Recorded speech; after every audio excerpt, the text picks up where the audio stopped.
First up, oh, talk about a big fan. I love this guy, the actor and comedy legend who started City Slickers. Analyze This When Harry Met Sally. His memoir, Still Foolin' Him, is now in paperback. Mr. Saturday Night, here on a Friday. Billy Crystal, ladies and gentlemen. Billy, how are you?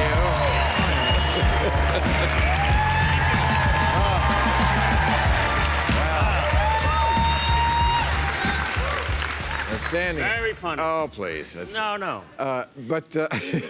Look, there's so much bad stuff in the news that I said, you know, usually I'm talking to an expert about it. I said, no, I want Billy Crystal. Yeah, good times, huh? And, wow. you know, the first thing I want to talk about is I know you tour like I do, and yeah. I have been in restaurants where people have guns. Yeah, where Texas. Texas, not just Texas, but yeah, that's one state where, I mean, I've seen it in lots of places.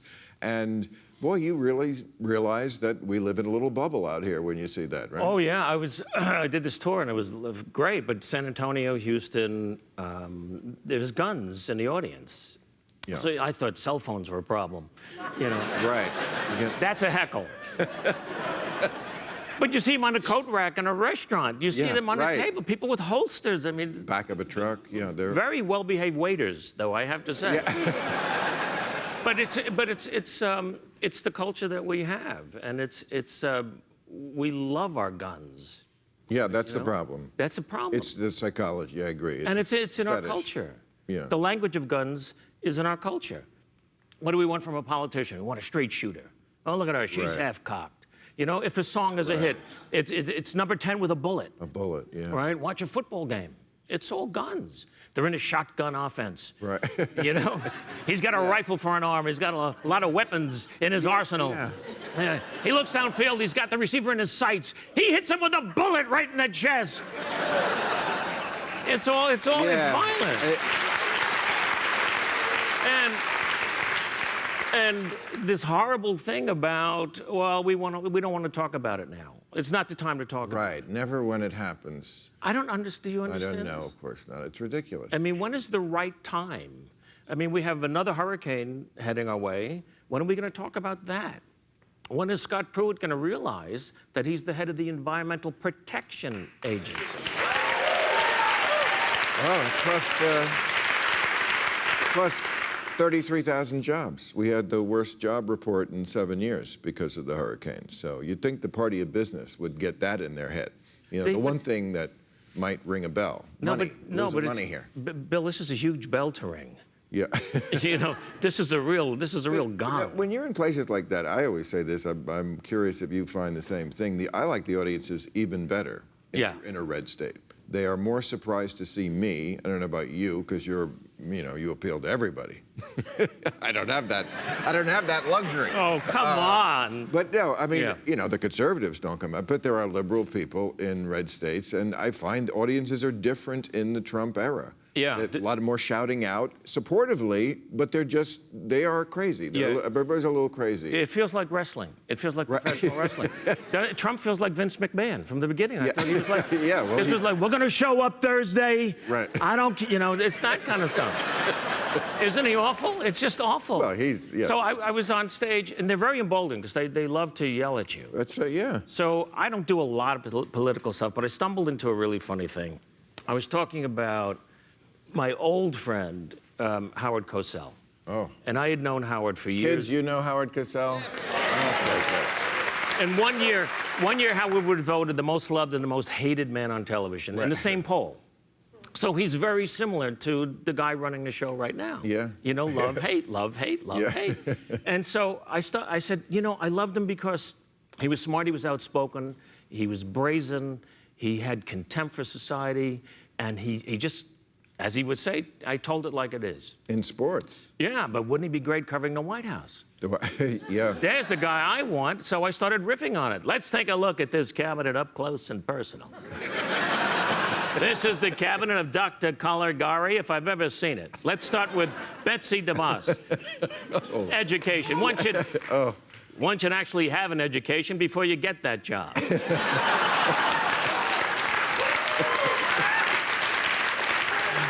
Then there's Vice President Mike Pence. This guy looks like one of the men who chased the Von Trapp family into the Alps.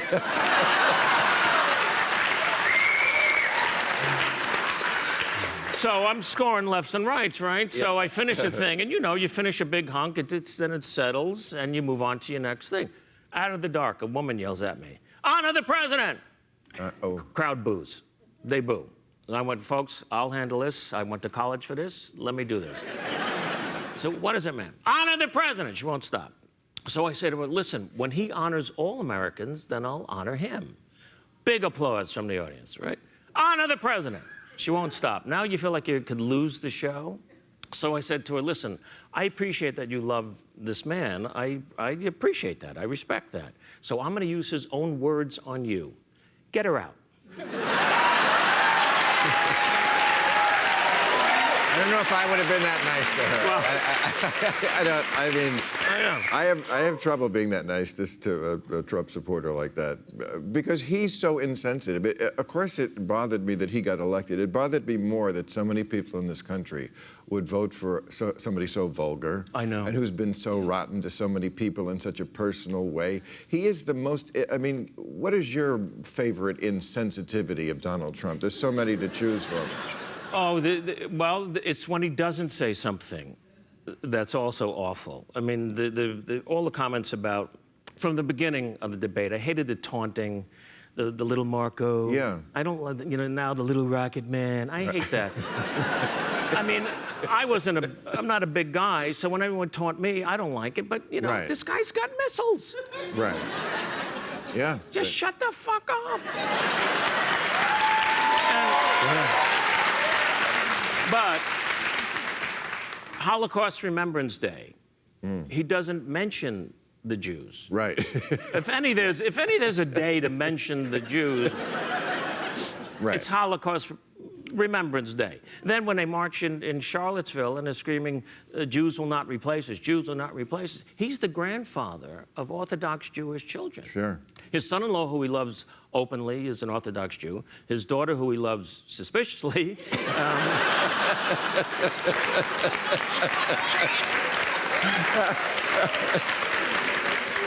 it's a Friday night. I was going to say, try that one in Texas. He doesn't say anything. He doesn't say anything except there's some very fine people. Some very fine people were yelling, "The Jews will not replace us." Yeah. And that's where you just, if there was a God, Joe Lieberman would be vice president, so when this schmuck is impeached, the Jew would replace him.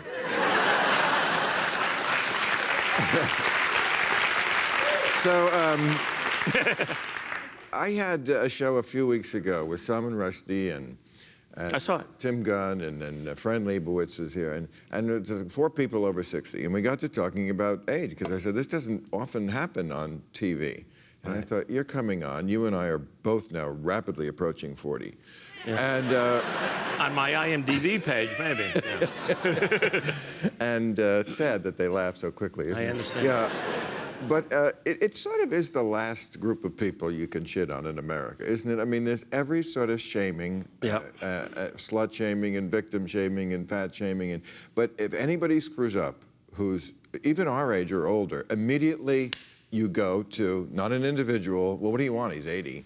Yeah, But, I know. Clint Eastwood's 85 and Woody Allen's 80-something and they're still making movies. Yeah. I feel it's individual, but what do you think? Well, I'm going to be 70. See, I mean, right? Still pretty good. That bothers me. That it just, I hate that. Oh, you're still alive. Applause. I know. Fuck you. We're still alive. Yeah, we're still alive. So, it's not a miracle. So, when you say I've been married 20 years, that's a miracle. But, yeah. Well, I've been married almost 48 years. That's a real miracle. Right. But the thing is,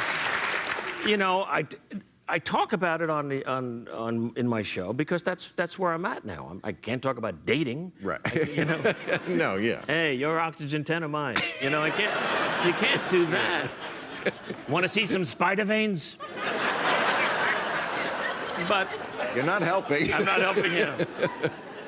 But that's the way it is, but it gives me, I think, a little perspective that I didn't have. There are things that I know I would not do now that I might have done earlier, and things piss me off more. I'm becoming, the guy in your neighborhood who don't hit it into Old Man Crystal's yard. You're not going to get that ball back, But you earned it. You earn your cranky. You know what I was really cranky Embrace it. Sean Spicer at the Emmys pissed me off big time. Perfect. Right? All people we know taking selfies with him in the green room afterwards, embracing him, kissing his cheek. This guy, this half man, half Jack Russell Terrier, was the liar, was the voice for this crap. You know, I mean, Hitler didn't use poison gas on his own people. Even Mel Gibson said, "Oy Gewalt, what an asshole." But you know, I would never embrace that. And so that really turned me off. Well, I hope you keep getting pissed off. Well, because we have a right to. Because it creates comedy. Yeah. So But you know what else, Bill? I know we got to go soon because I saw the three horsemen of the apocalypse there. This is like doing The Voice. So they're going to like turn around and look at me and go, "I like him." The one thing that is really important about the age I'm at and about where we're heading as a country that I feel really important about is I have 4 grandchildren, and they're 14, 11, soon to be 8 and 4. What world are we giving them? What am I gonna, help them live in? What world are we gonna do that? Are we gonna have enough fish? Are we gonna have enough air? Are we gonna have enough water? Are we gonna have people who believe in science so we can maybe turn this around? What kind of world am I leaving it? That's what, at this age, I think about more than anything. Unfortunately, a world where all those questions are open. Great to end on a down note. Billy Crystal. Nobody does a tight 10 like you, though, my friend. Billy Crystal. Okay. Thank you for doing this.